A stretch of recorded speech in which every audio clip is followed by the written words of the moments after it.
Alléluia. Je vous salue frères et sœurs en Christ. Soyez bénis au nom de Jésus. Pour le message d'aujourd'hui, tu vas prendre ta Bible dans le livre de Matthieu chapitre 11, versets 27 à 28. Alors ce message a pour thème « Venez à moi ». Nous allons lire la parole de Dieu. Matthieu le chapitre 11, versets 27 à 28. Toutes ces choses m'ont été données par mon Père, et personne ne connaît le Fils, si ce n'est le Père. Personne non plus ne connaît le Père, si ce n'est le Fils, et celui à qui le Fils veut le révéler.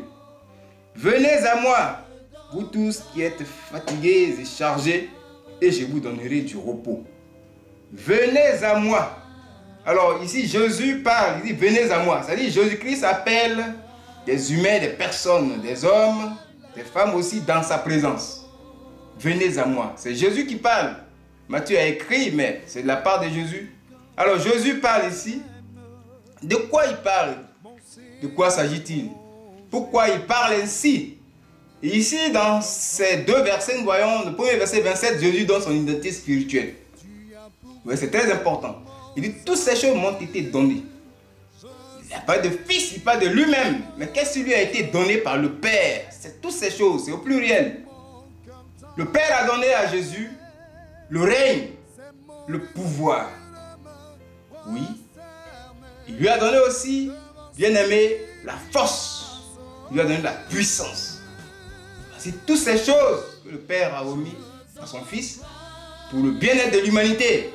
Et c'est cela que Jésus transporte.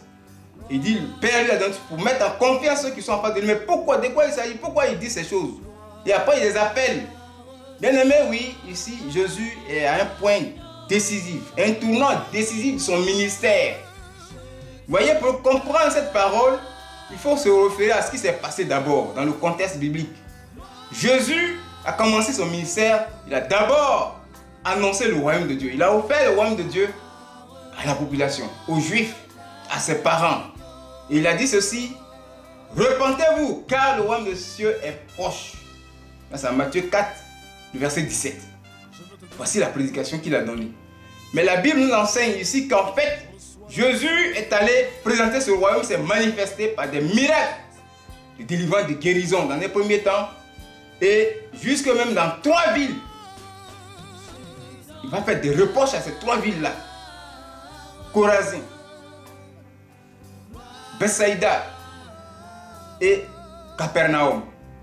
Et on va lire même ce verset-là, parce qu'il a sévèrement, bien aimé, parlé de ces 3 villes. Là où il y a eu le plus de miracles. Matthieu 11, verset 20.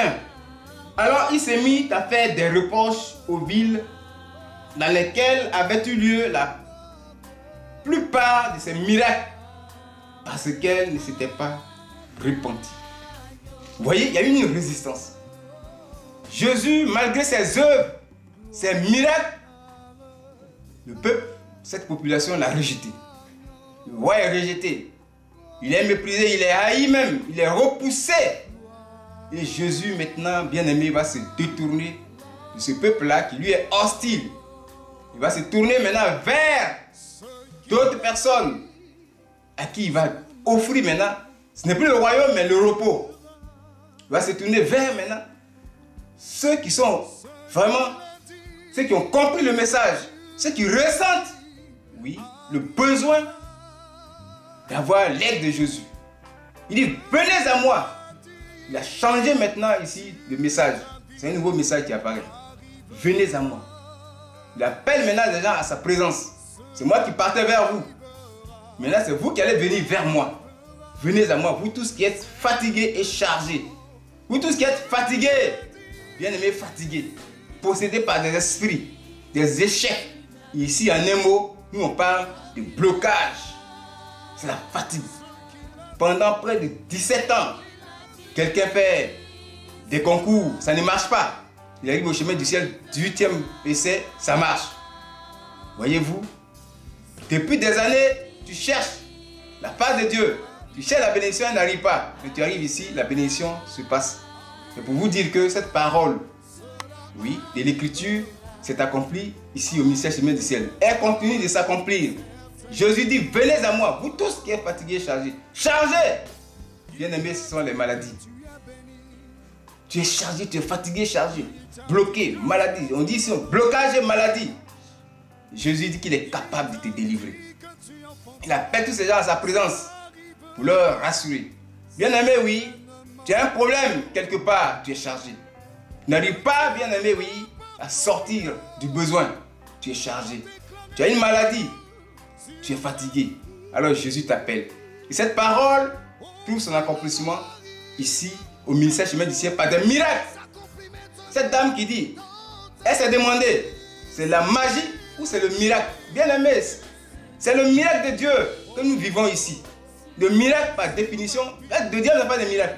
C'est la magie, le diable fait. Le miracle, c'est la manifestation surnaturelle du Saint-Esprit. Oui, de manière instantanée. Pour accomplir des actes. Actes de délivrance, actes de guérison, actes de résurrection même. C'est comme ça que Dieu travaille. Et c'est cela les miracles. Ce qui se passe au ministère chemin du ciel. Venez d'ici et c'est ce qu'on prêche. Oui, l'homme de Dieu, Papa Florian, a toujours appelé, il dit, venez, vos problèmes vont trouver des solutions. Alors quand tu viens, il faut concentrer. Le miracle produit des effets. Les témoignages de ces miracles. Lorsque tu écoutes attentivement, il y a en toi quelque chose qui se passe. À plusieurs niveaux. Dans un premier temps, quand tu viens ici, tu viens t'humilier au pied de Jésus. Tu as entendu parler du Dieu de Papa Florian. De ces miracles. Tu viens t'humilier. C'est-à-dire, tu fais comme Pierre. Pierre est tombé à genoux devant la face de Jésus. Tu viens t'asseoir dans la maison de Dieu. C'est un point.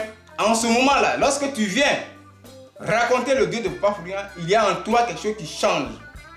Quelque chose qui va disparaître. C'est-à-dire, toi-même, ta suffisance personnelle, ton orgueil personnel disparaît. Et au même moment, bien-aimé, oui, tu es humilié. Ça, c'est la première des choses que les miracles font. Tu vois, les témoignages que tu écoutes.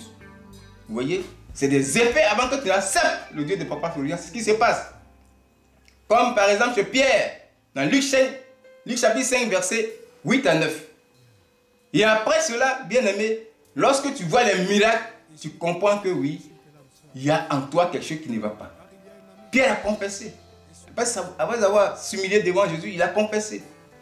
Dans Luc chapitre 5, versets 8 à 9, c'est ce qui se passe. Tu confesses ton péché. Et en ce moment, oui, la justice en toi-même, tu marches selon ta justice, elle disparaît. Et au même moment, bien-aimé, tu es repenti. Ton péché est confessé, tu es repenti. Tant que ta justice n'a pas disparu, tu marches selon ta justice, tu n'es pas repentant. Et ça se prolonge par ces témoignages de miracles. Bien-aimé, ça crée l'étonnement. Pierre était étonné devant les miracles, la pêche miraculeuse. Et l'étonnement va créer en toi maintenant quelque chose qui va sortir de toi, ton raisonnement personnel. Ta manière de voir des choses personnelles disparaît et au même moment tu crois, tu as la foi. Tant que tu vas marcher selon ton esprit, tu ne peux pas croire. Mais les miracles créent des effets dans ta vie. Les témoignages des miracles créent des effets dans ta vie. Et en ce moment-là, tu as cru maintenant, voilà le deuxième et le dernier effet, tu vas répondre maintenant. Tu vas répondre à l'appel. Tu vas croire que le Dieu de Papa va te sauver, tu réponds. Tu viens à lui, tu l'acceptes. Une fois que tu viens à Jésus, tu l'acceptes. Alors, toi-même, tu ne t'appartiens plus à toi-même. C'est celui qui t'embauche qui va t'employer maintenant. Il faut te laisser faire. Suis ce qu'on demande. Voilà pourquoi on fait des témoignages de miracles ici. C'est ce que les miracles provoquent. Chacun a son miracle. Chacun a son témoignage. Moi qui vous parle, j'ai mon témoignage. Mais c'est long. C'est pourquoi on est collé là. On sait ce qui s'est passé. C'est au vu de ces choses, bien aimé, que tu vas recevoir la délivrance. Tu vas recevoir le repos. Jésus donne le repos. Il dit, je vous donnerai le repos. Venez à moi. Je suis capable, la capacité de donner le repos. De manifester le royaume de Dieu dans ta vie. Bien aimé, oui, c'est cela. Le royaume de Dieu. Qu'est-ce que c'est? C'est le règne dont j'ai parlé. Le règne, le pouvoir, la puissance, l'autorité que Dieu a remis à Jésus. C'est ça le royaume de Dieu qui se manifeste. Là, dans la Bible, même de manière biblique, Jésus transforme le royaume de Dieu dans ta vie. Ça dit quoi? Il te donne, bien aimé, la justice, la paix et la joie. Par le Saint-Esprit. C'est ça le royaume de Dieu. Quand on lit Romains 14, verset 17. Le royaume de Dieu ne consiste pas, ce n'est pas seulement le manger et le boire, mais la justice, la paix et la joie par l'Esprit de Dieu. C'est ce que Jésus transporte. Ce qui le Dieu de Papa met en toi. Le royaume de Dieu se manifeste. Bien aimé, c'est cela. C'est la puissance de Dieu aussi. Il est écrit que le royaume de Dieu ne consiste pas en parole, mais en puissance. Voyez-vous? Alors, le royaume de Dieu, c'est la puissance de Dieu qui agit en nous. Et nous sommes délivrés. Nous avons le repos, la paix. Oui, sur la terre, tu as la paix d'abord avant d'aller dans le royaume de Dieu, avant d'aller au paradis. Tu as la paix du cœur, tu as la joie. Oui, tu te développes. Les esprits impurs n'ont plus d'autorité sur toi. Et tu manifestes cette joie-là. C'est en ce moment-là, le royaume de Dieu se manifeste à toi. C'est ce que la parole de Dieu vient dire. Bien aimé, oui, suivons les témoignages. Soyons concentrés. Il faut rester, bien aimé, oui, accroché. Beaucoup disent, je n'ai rien vu. Aujourd'hui même, si Dieu le veut, quelqu'un va faire son témoignage. La personne qui a sorti son corps, le serpent le plus long. Oui, il m'en a montré. Il veut voir Papa fleurir aujourd'hui même.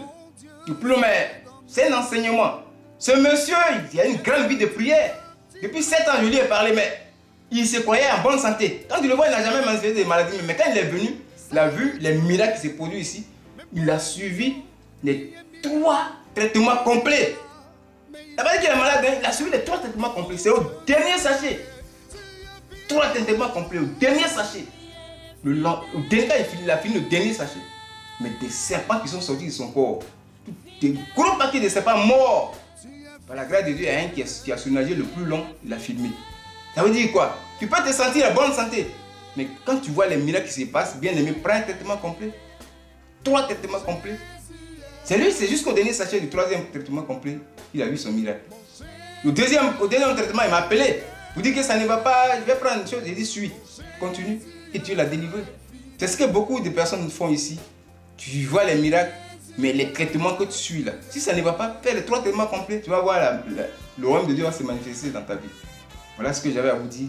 Suivez ce conseil. Suivons, concentrons-nous devant les miracles de Dieu. Et nous allons manifester le royaume de Dieu. Et nous allons voir la gloire, la puissance de Dieu dans notre vie. C'est ce que j'avais à vous dire. Que le Seigneur soit béni. Au nom de Jésus. Amen.